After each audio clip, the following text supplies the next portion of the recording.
1, 2, 3.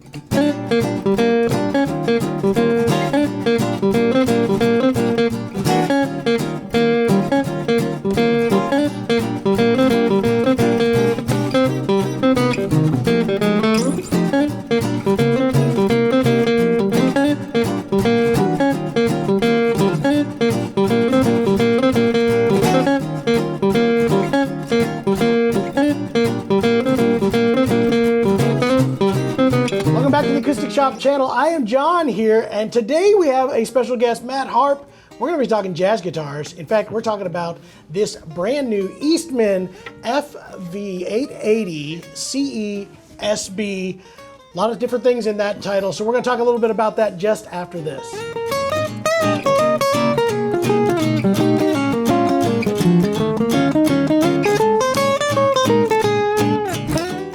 We are back and glad to be with you here at the Acoustic Shop. Got our good friend Matt Harp here, a fabulous guitar player here in the Springfield area, and we've been wanting to get him in on a lot of videos for quite a while. Before we get into the nuts and bolts of today's video though, I do want to ask you guys and persuade you, maybe convince you, I don't know, to like and subscribe to the channel. If you haven't done that, please do so, as well as hitting that little bell up there, because if you do that, it'll notify you every time there is new content available here at the shop. And also, we'd love for you guys to kind of interact with us too. Comments and all that stuff down below, those thumbs up. That also lets us know what y'all are thinking, gives us a chance to kind of, you know, talk back and forth. We get to hear what you like, what you don't like. And again, the more that we interact, the better it shows, so that we can continue to do this here on the channel. As always, we're going to have a lot of chat coming up here, but you can see an entire performance video of what these guitars sound like. We played a little bit together. I tried to be a jazz player. It sort of came together, just a little bit. Anyway, there's a link down below for that video, as well as if you'd like to skip directly to the tone samples of this guitar, there's going to be a link that gets you past all the chat, all the kind of stuff that we're going to do talking about guitars. So if you don't want to hear all that, skip straight ahead to there and you'll be all set. There you go. All right, Matt, it is good to have you in here finally. Good to be here. Matt has been one of my heroes, playing all kinds of stuff. Actually, mostly what I saw you first was playing jazz, but then I've been listening to your channel. There's just beautiful acoustic guitar stuff. There is, the other day I saw that you were playing some pretty hefty rock stuff from my era of rock and roll, and doing some really cool guitar stuff. Just a master of guitars, and we're really glad to have you in here. So thanks for joining us here today, Matt. Thank you. And a great day to do it, because we're talking about Archtop guitars. Yeah. You actually got a Archtop guitar from us a little while ago. It was a AC805, is that correct? Yes. So like this guitar, a little bit different, but very similar. And I've been playing that one for a while. You bet. So now we got you in here on the new Frank Vignola guitar. This is actually brand new. I don't know, did you know that already? Yeah, I mean, I knew you guys just got this in, I think, on a recent shipment. So Sure. It's beautiful. So they've redone this is the FV880. Originally, they did this in a mahogany. I think it was actually a 660, because it's a 600 series mahogany. All mahogany. Tons of those guitars sold. We sold quite a few of them. And then it got really hard for Eastman to source thick enough mahogany to keep doing these. So we kind of went on a hiatus. We haven't seen any of those guitars in quite a while. Meanwhile, they were working on doing a maple version, which is what you have here, which is a little bit more in the traditional, realm of Archtops. Maple back and side, spruce top kind of setup. This one obviously is in a different design. Frank actually had originally the guitars that he plays that are in this design were Ryan Thorell of Thorell Guitars. Designed and built this, has this really cool sound hole right here. A smaller body Archtop with the floating pickup. This one does have the sound port on the side, and just really cool. Looks and acts almost identical to the original guitar that Frank is using.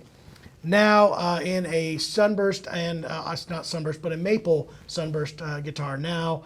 And I think that was kind of gives it a little bit more, obviously a little more brightness, a little more flavor. Did you get to play the original one? No, I Okay. didn't. I did. Again, you can check that out. We have an older video here on the channel. It was me trying to, again, pretend that I knew what I was talking about with Archtop guitars. I love them. I have a couple of them myself, but it's just not my strong suit. But great sounding guitar. Again, this one, What I really liked about this one, if you look real close, there is tons of bear claw in this top, and it's gorgeous. Again, showing that Eastman does not, a lot of people kind of think of it as budget-minded guitars, which they are. Don't get me wrong. They do probably the most for the dollar of any of the Archtop builders out there, but they're not skimping on the quality of these. And I know, again, talking with them, they work with Thorell guitars. They were able to, actually work with them blueprints and get a prototype that was working together on in order to make a guitar that fit both Frank and Ryan's goals, which was an affordable version. Because I don't know if you guys know this, but it's really expensive to buy the actual thing, and I don't have it. I don't know. I don't know. Matt does. No, Matt, I wish I did. You have all you need, right? I wish. Anyway. There's always more. So your thoughts as of right now? Obviously, a gorgeous guitar, smaller body. Do you think that you're lacking any of the bigger body tone? What do you find to be the variance in here?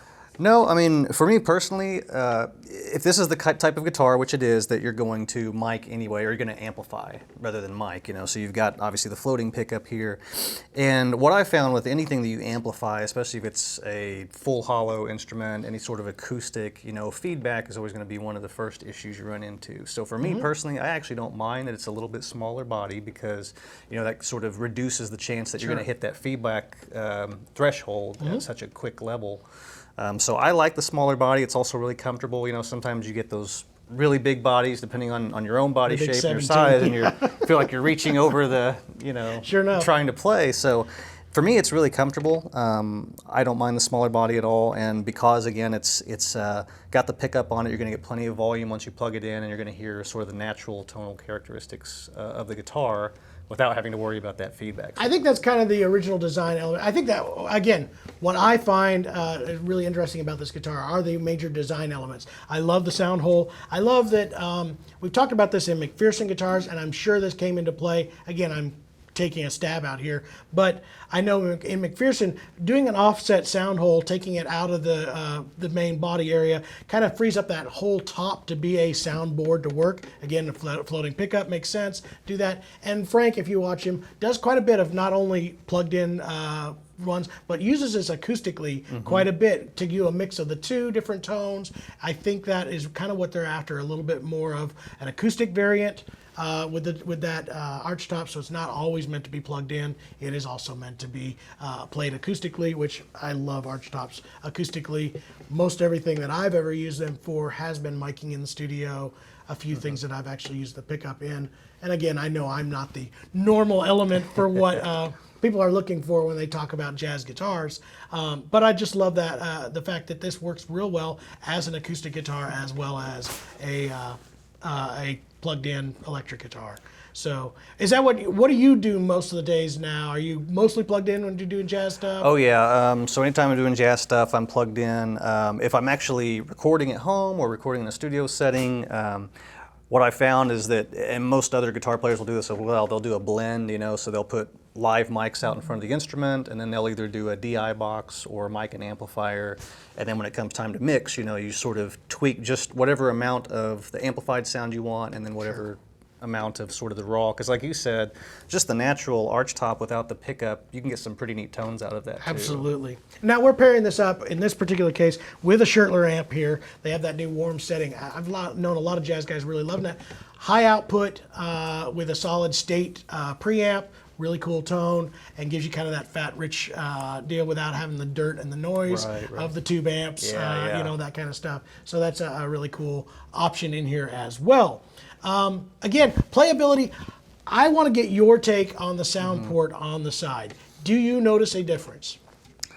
If I play around just a little bit. So let's do this. We're going to do this. Yeah, Can you reach? test. Can you reach? Go ahead and play. It did open up quite a bit. Do it one more time. All right, I gotta hear that again. We're doing it again. Okay, now take it away. Yeah, you can definitely hear the volume coming out of it. Now I've done that in the acoustic ones too, and that's actually kind of a thing that we've been doing with a lot of customers, because everybody's kind of like, oh, that's kind of interesting. I don't know, I need it very much. cover it up for a little bit. It is amazing. It's kind of like its own little personal monitor, and it also does kind of change the overall tone as well too. So again, for those players who never seem to have enough guitar volume, look at, you just got an extra little bit right there.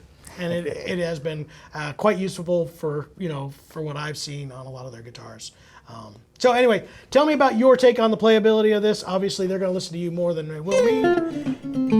Well, first of all, I mean, the thing I notice about it, as is the case with, I think, any Eastman I've picked up, at least here in the shop, just coming straight out of the factory, I'm assuming this hasn't had any modifications, I haven't done touch-ups. anything to it yet. I mean, the action is perfect. This thing plays effortlessly. I'm not finding myself struggling or, trying to really... I do. It has nothing to do with the guitar at all.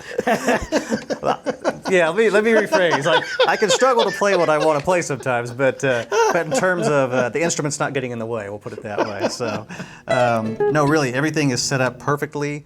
And I like that this one, like the 805 I have, has the adjustable bridge. So if you find that it is a little bit high, a little bit low, you can kind of tweak it on your own a little bit.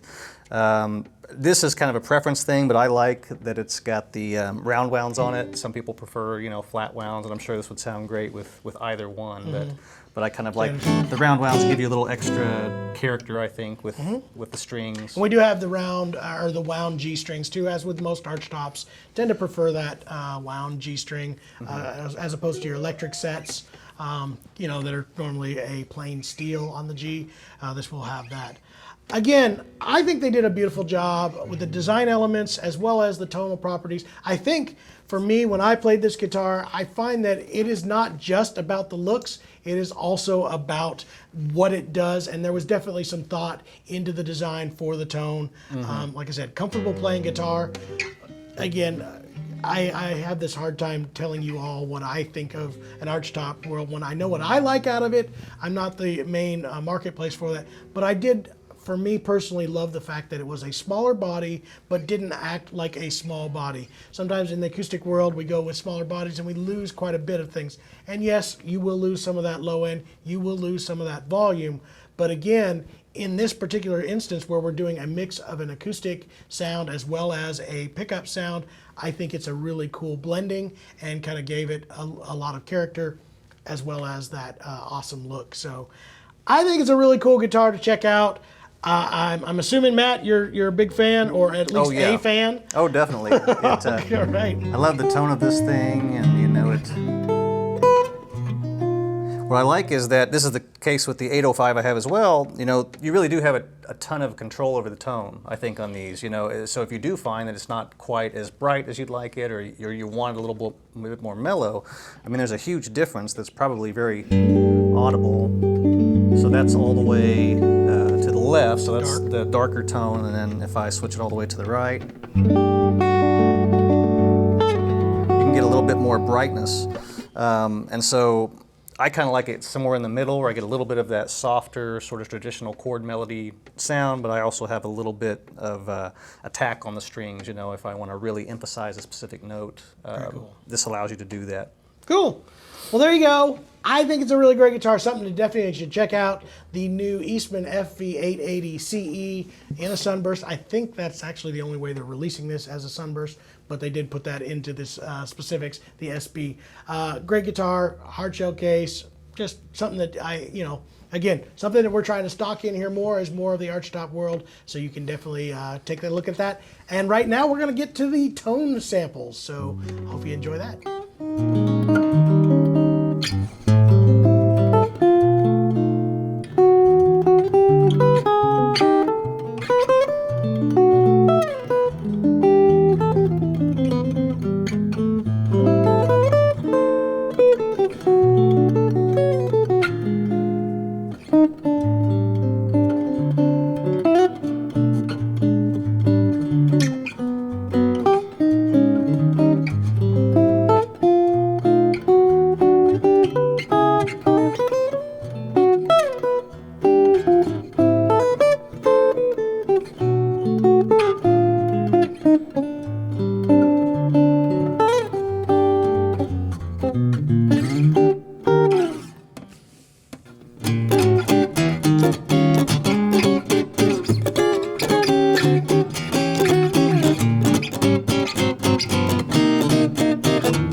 appreciate you guys watching that video. It was my favorite one we've made so the far. best We've video done hundreds of videos, and that was the best one. It was. And the next one's going to be even better. If you'd like to see that, be sure you subscribe to this channel. And also, the more you comment and interact below, the more the YouTube algorithms pick it up and start pushing it out to other people, like-minded people. Algorithms? Algorithms, they're everywhere. They permeate the internet, and YouTube's got one, and it watches our videos, and it sees how much you comment, and then it pushes us to other people like you. And we want everyone to experience the Acoustic Shop world, where we talk about instruments, we do reviews, we got some fun videos coming up. We thank you guys so much for being a part of it, and we'll see you in the next video.